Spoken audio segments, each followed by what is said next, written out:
Student good morning. यार अमित सरकार, जैसा कि हम लोग एक बहुत बड़ी समस्या से गुजर रहे हैं, स्पेशली स्टूडेंट की बात करता हूँ तो वो उनके सामने बहुत बड़ी समस्या आ रही है। ऑनलाइन क्लासेस, ये फलाना ढिमका, ट्यूशंस नहीं मिल रहे हैं, कोचिंग क्लासेस नहीं मिल रही हैं। और अगर हम लोग यूट्यूब पर बात करें तो बहुत सारे लोग इस टाइम पर चैनल्स बना करके आप लोगों को आपके स्टडी से रिलेटेड मटेरियल्स दिए जा रहे हैं। बात की आती है इसी चरण में मैंने भी सोचा क्यों ना मैं भी अपने स्टूडेंट के साथ में अपने आइडियाज को शेयर करूं। समस्याएं तो जिंदगी में आती रहती है, लेकिन इन समस्याओं को एक साथ लड़ करके हमें आगे बढ़ना है। तो let's we start our topic. Our topic is fundamental of partnership. जैसा कि हम लोगों ने बात कर रहे हैं कि क्या होता है पार्टनरशिप। पार्टनरशिप के आने से पहले मैं बात कर लेता हूँ कि जो हमने क्लास 11 के अकाउंटेंसी पढ़ा, तो क्लास 11 में हम लोगों ने जो टॉपिक्स कवर किए थे वो थे accounting for sole proprietor. Sole means अकेला, जिस बिजनेस को एक अकेला आदमी होल्ड करे, that is known as sole proprietorship. तो यहाँ पर हम लोगों ने जो अकाउंटिंग की उससे ऐसे बिजनेस की बात सीखी जहां पर उसका ओनर सिर्फ एक था। जब आगे बिजनेस को एक्सपेंड करना होता है, एक आदमी उसको होल्ड नहीं कर पाता, तो उस जगह पर उन्हें जरूरत होती है कि हम 1+1 हो जाएं, यानी कि पार्टनरशिप के साथ में वो बिजनेस करना चाहता है। जब वो पार्टनरशिप के साथ बिजनेस करना चाहता है तो there is a mutual partnership है क्या? It is a mutual agreement between 2 और मोर पर्सन। 2 या 2 से अधिक लोगों के बीच में आपसी सहमति को हम लोग पार्टनरशिप कहते हैं। अब बात ये आती है कि पार्टनरशिप कैसे की जा सकती है। 11th में बिजनेस स्टडीज में आप डिटेल में पढ़ के आए हैं कि पार्टनरशिप हम कैसे कर सकते हैं। तो जस्ट एक ओवरव्यू के लिए बता देता हूँ। पार्टनरशिप आपकी ओरल भी हो सकती है और पार्टनरशिप आपकी रिटन भी हो सकती है। जब हम पार्टनरशिप ओरल कहते हैं तो उसको बोला जाता है partnership deed in silent. Orally है, कोई भी रिटन एविडेंस आपके सामने नहीं है। जब इसी चीज को एक रिटन फॉर्मेट में, एक रिटन डॉक्यूमेंट में लिख लिया जाता है तो उसे कहा जाता है पार्टनरशिप डीड, जो एनफोर्स बाय लॉ है। जो इंडियन पार्टनरशिप है वो पार्टनरशिप इंडियन पार्टनरशिप एक्ट 1932 के अंतर्गत चलाई जाती है। कौन सा? Indian partnership act 1932।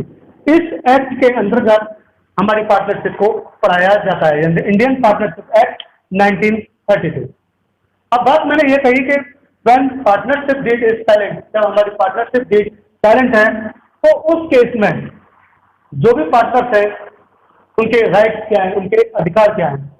तो when the partnership deed is silent, a partner has a right to share profit and loss equally। जो भी पार्टनर को जो भी प्रॉफिट होगा या लॉस होगा, दे डिवाइड या they share profit and loss equally. दूसरा चीज है, किसी भी पार्टनर को उसके कैपिटल पर कोई इंटरेस्ट अलाउ नहीं की जाएगी। तीसरी चीज है इंटरेस्ट ऑन ड्रॉइंग, यानी कि पार्टनर अपने पर्सनल यूज के लिए कुछ पैसा विड्रॉ करता है तो उसे हम लोग ड्रॉइंग कहते हैं, और इस ड्रॉइंग पर किसी तरह की कोई भी इंटरेस्ट अलाउ नहीं की जाएगी जब पार्टनरशिप डीड साइलेंट है। No salary, no commission given to any partner. किसी भी पार्टनर को कोई सैलरी, कोई कमीशन अलाउ नहीं किया जाएगा।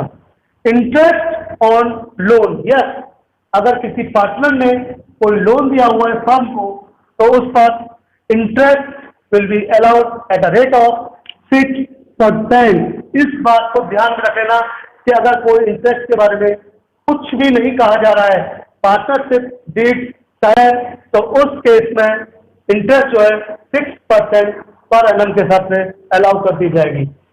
6% जो इंटरेस्ट ऑन लोन है, it is expense against profit and loss. तो this is not a part of profit and loss appropriation. जो एक अकाउंट होता है उसके बारे में मैं आगे डिस्कस कर रहा हूं।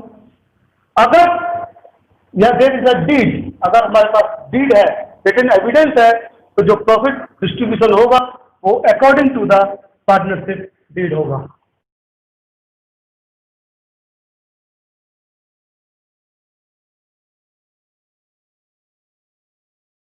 प्रॉफिट एंड लॉस, तो उसमें हम लोग profit and loss account prepare करते थे।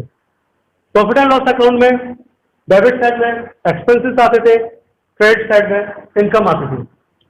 वहां से हमारे पास है या तो हमें नेट प्रॉफिट कैलकुलेट होता था या नेट लॉस निकल के आता था। अब इस नेट प्रॉफिट और नेट लॉस को जो निकल के आया है इन सारे ऑपरेशंस के बाद में इसे हम पार्टनर्स के बीच में किस तरीके से डिस्ट्रीब्यूट करें, उस डिस्ट्रीब्यूशन के लिए जो स्टेटमेंट रेडी किया जाता है, जो अकाउंट प्रिपेयर किया जाता है, that is known as profit and loss appropriation account. तो इसमें जो प्रॉफिट आया है वो हमारा स्टार्ट चलेगा, अगर if there is a loss, अगर लॉस है तो वो इधर आ जाएगा, यानी कि बात कही जाए क्रॉस चलेगा। अगर प्रॉफिट हमारा क्रेडिट साइड में, अगर if there is a loss तो it should come the debit side में ये देखने को मिलेगा। अब बात ये आती है कि डेबिट साइड में क्या आएगा, प्रॉफिट यहां पर आ गया। अब प्रॉफिट को किस तरीके से डिस्ट्रीब्यूट किया जाए। If there is an interest on capital, अगर हमें इंटरेस्ट ऑन कैपिटल देनी है, it should come in the head interest on capital account. मैं मान के चलता हूं we have two partner A and partner B, तो पार्टनर ए का जो इंटरेस्ट है that will be paid here, और सेम वे पार्टनर बी का जो कैपिटल में जो इंटरेस्ट है वो यहाँ पे कर दिया जाएगा। इन दोनों का टोटल यहाँ पास हो जाएगा। सिमिलरली अगर किसी पार्टनर को सैलरी या कमीशन पे किया जा रहा है तो सेम में कमीशन या सैलरी और पार्टनर का नेम ए या पार्टनर नेम बी में चला जाएगा, इनका टोटल इधर पास कर दिया जाएगा। आफ्टर दैट अब कोई पार्टनर अपने पर्सनल यूज के लिए फर्म से पैसा विड्रॉ कर रहा है तो फर्म उससे इंटरेस्ट चार्ज करेगी। अगर ये इंटरेस्ट के बारे में पार्टनरशिप डीड में लिखा हुआ है तभी इंटरेस्ट पे की जाएगी, अगर पार्टनरशिप डीड में नहीं लिखा हुआ तो इंटरेस्ट पे नहीं की जाएगी। तो जब इंटरेस्ट ड्रॉइंग की बात की जाएगी तो नेचुरल बात है, उसने अपने पर्सनल यूज के लिए लिया है, फर्म के पैसे को यूज किया है तो उसको पैसे पर इंटरेस्ट देना पड़ेगा जो डीड के अंतर्गत मेंशन है। तो interest on drawing always come in the credit side, हमेशा क्रेडिट साइड में आएगी partner A and partner B के अकॉर्डिंग।